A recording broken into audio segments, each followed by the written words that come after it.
Bonjour à tous, bien-aimés. Je vous invite à une lecture dans 1 Roi, chapitre 18. 1 Roi, chapitre 18, c'est un passage bien connu du prophète Élie qui va faire face dans une bataille, on va dire, spirituelle à des prophètes étrangers, à des prêtres étrangers qui servent un dieu étranger du nom de Baal. Et donc, je donne un peu le contexte très rapidement. Eh bien, Élie va un peu comme provoquer justement ces faux prophètes, ces prophètes de Baal, et il va leur dire, eh bien, vous allez préparer un autel avec un taureau sur cet autel, et puis vous n'allez pas allumer le feu, vous allez invoquer votre Dieu, et vous verrez bien si votre Dieu fait descendre le feu, et s'il est capable d'embraser l'autel. Et Élie, de son côté, devait faire la même chose pour manifester que le Dieu de la Bible est le Dieu unique et véritable. Et donc, je vais commencer à lire à partir du verset 27, le passage où les prophètes de Baal sont là en train de préparer leur autel et vont commencer, donc leur autel avec le sacrifice, et vont commencer à invoquer leur Dieu afin que le feu puisse tomber du ciel. Alors, à partir du verset 26, il nous est dit, ils prirent le taureau qu'on leur donna, donc ces faux prophètes de Baal vont prendre le taureau qu'on leur donna et le préparèrent. Ils invoquèrent le nom de Baal depuis le matin jusqu'au midi en disant « Baal, réponds-nous, Baal, réponds-nous ». Mais il n'y eut ni voix, ni réponse. Et ils sautaient devant l'autel qu'ils avaient fait. À midi, Élie se moqua d'eux et dit « Criez à haute voix, puisqu'il est Dieu. Il pense à quelque chose, ou il est occupé, ou il est en voyage. Peut-être qu'il dort et il se réveillera. » Et ils crièrent à haute voix, et ils se firent, selon leur coutume, des incisions, avec des épées, avec des lances, jusqu'à ce que le sang coulât sur eux. Lorsque midi fut passé, ils prophétisèrent jusqu'au moment de la présentation de l'offrande, mais il n'y eut ni voix, ni réponse, ni signe d'attention. Verset 30. Élie dit alors à tout le peuple, « Approchez-vous de moi. » Tout le peuple s'approcha de lui. Et Élie rétablit l'autel de l'Éternel qui avait été renversé. Il prit 12 pierres, d'après le nombre des tribus des fils de Jacob, auxquels l'Éternel avait dit, « Israël sera ton nom. » Et il bâtit avec ces pierres un autel au nom de l'Éternel. Il fit autour de l'autel un fossé de la capacité de 2 mesures de semences. Il arrangea le bois, coupa le taureau par morceaux et le plaça sur le bois. Puis il dit, remplissez d'eau 4 cruches et versez-les sur l'holocauste et sur le bois. Il dit, faites-le une seconde fois. Et ils firent une seconde fois, et ils firent encore une 3e fois. Et l'eau coula autour de l'autel, et l'on remplit d'eau aussi le fossé.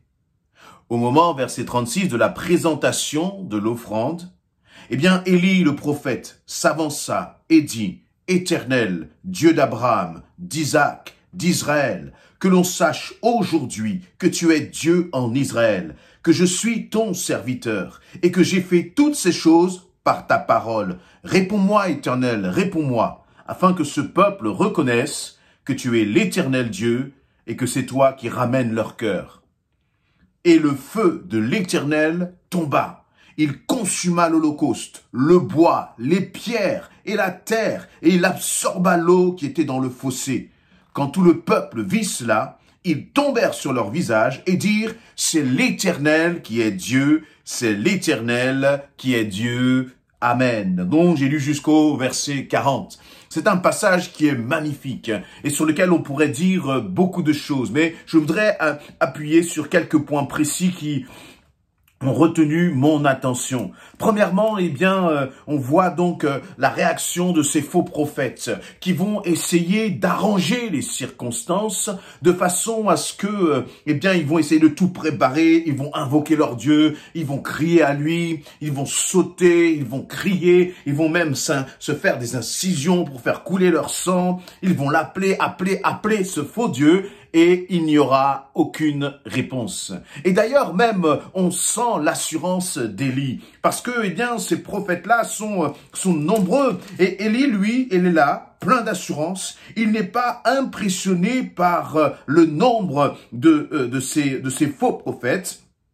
Voyez, mais il va même plutôt les narguer. Il va même plutôt se moquer d'eux. Et il va leur dire, mais peut-être que votre Dieu est parti en voyage. Peut-être qu'il dort. Voyez, et je trouvais cette attitude-là, alors, comme une attitude vraiment de sa part d'assurance. Il n'est pas impressionné par les circonstances. Il n'est pas impressionné par les agitations de l'ennemi et, j'allais dire, par le cinéma que l'ennemi voudrait faire pour essayer parfois, nous aussi, dans nos situations, de nous faire peur. Et pourtant, réalisons une chose, c'est que si Élie échouait dans cette épreuve-là, sa vie même serait en danger. Il serait mis à mort par tous ses prophètes et par le roi Akab. Et donc, mais Élie, malgré le fait que sa vie soit en danger, il a confiance en son Dieu. Il ne se laisse pas impressionner par les circonstances.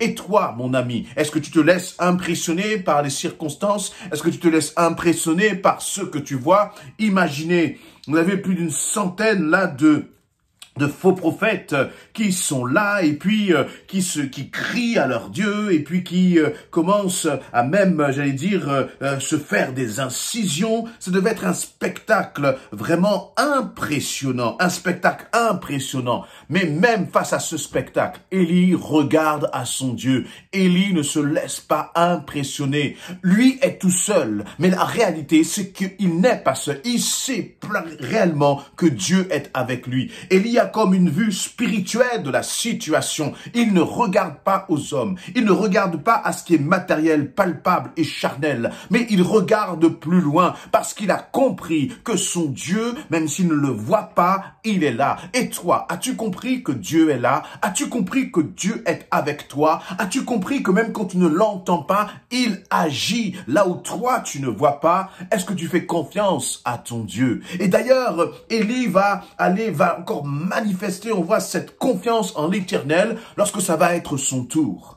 Une fois que, les faux prophètes se sont bien fatigués à implorer des faux dieux, et d'ailleurs, là, on a l'image aussi peut-être de la religion, de la tradition. Nous pouvons crier, nous pouvons, j'allais dire, invoquer tous les faux dieux. Tu peux faire toutes les bonnes actions que tu désires. Tu peux apporter toutes les offrandes, toutes les formes de sacrifices. Tu peux respecter tous les rituels qu'il peut y avoir dans une religion. Mais si tu n'as pas Jésus-Christ, rien ne se passera dans ta vie.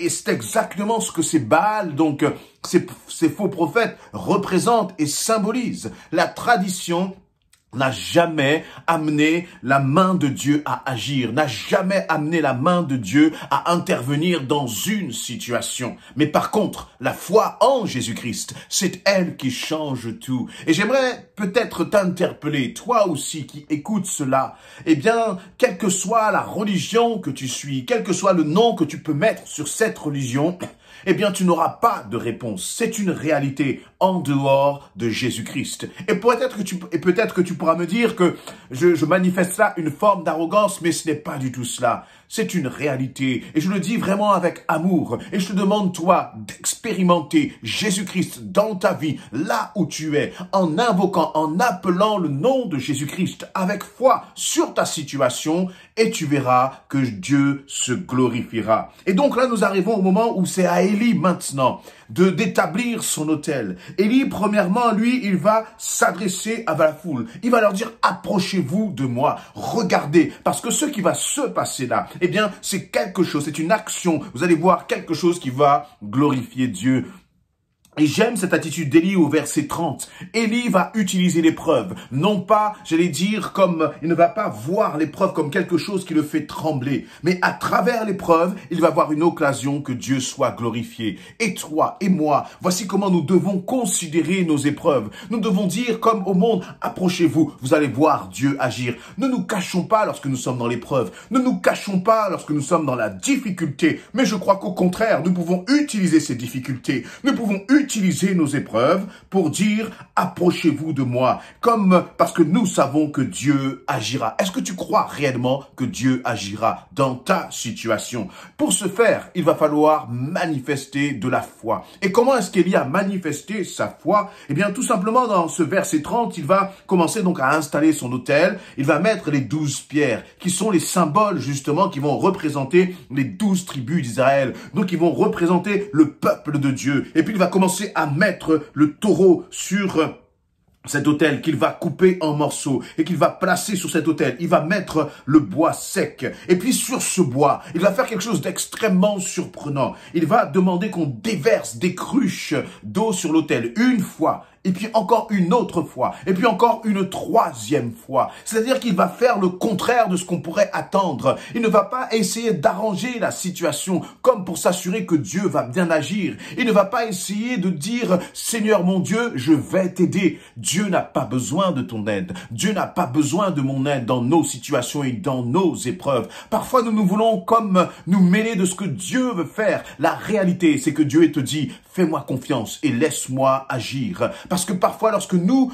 entrons, justement, nous nous mêlons de cela, eh bien, nous apportons des solutions qui ne sont pas celles de Dieu. Parfois, lorsque nous sommes paniqués dans l'épreuve, lorsque nous avons peur face à certaines circonstances, nous courons à droite et à gauche et nous apportons des solutions qui ne sont pas celles du Seigneur. Et Élie, lui, eh bien, il a été vraiment au bout de cette démarche. Il a été comme au bout de sa foi. Il a arrosé et il a encore arrosé ce bois. Il a arrosé cet autel comme pour dire que quelles que soient les circonstances, l'Éternel, mon Dieu, est tout-puissant pour agir. Et c'est donc ce qui s'est manifesté. Il a arrosé l'autel. Tout était inondé d'eau, à tel point que même le fossé qu'il avait creusé autour était lui aussi rempli d'eau. Et puis, à un moment, il va présenter cette offrande et il va prononcer cette prière en disant « Réponds-moi », verset 37, « Éternel, réponds-moi », afin que ce peuple reconnaisse que tu es l'Éternel Dieu et que c'est toi qui ramènes leur cœur. Donc c'est pour cela que Élie avait demandé à ce peuple,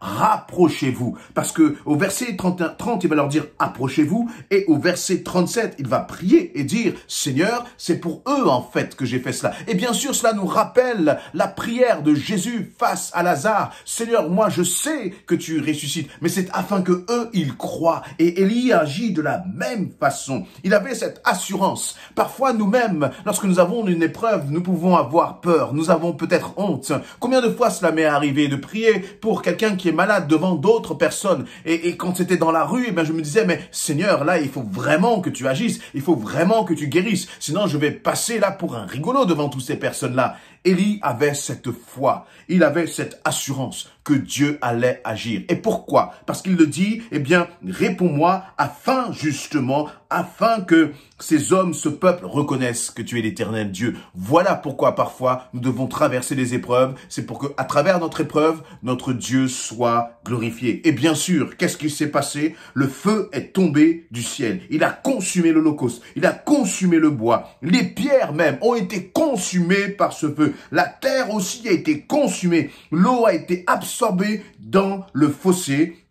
Et tout le peuple est tombé visage contre terre et a dit, c'est l'Éternel qui est Dieu. Qu'est-ce que c'est glorieux de voir vraiment un peuple étranger, un peuple qui ne connaît pas Dieu, eh bien, manifester le fait et témoigner que c'est l'Éternel qui est Dieu. Peut-être que c'est de cela que nos familles ont besoin. Peut-être que c'est de cela que notre voisinage, nos environs et que ce pays de France a besoin. C'est de voir vraiment une église, de voir des enfants de Dieu qui ont foi en l'Éternel, qui ne paniquent pas et qui ont cette assurance et qui disent, mais le Seigneur nous a mis en haut de la ville pour éclairer la ville. Et Seigneur, c'est par ta gloire que la ville sera éclairée. C'est parce que nous aurons foi, que nous allons nous lever, que nous allons aller, Seigneur éternel, mon Dieu, et faire peut-être ce qui aux yeux des hommes est impossible, mais à travers laquelle toi tu vas manifester ta grandeur au Seigneur. Alors, dans tes épreuves, ne crains pas, n'essaye pas d'aider Dieu d'une certaine façon, mais fais-lui simplement confiance,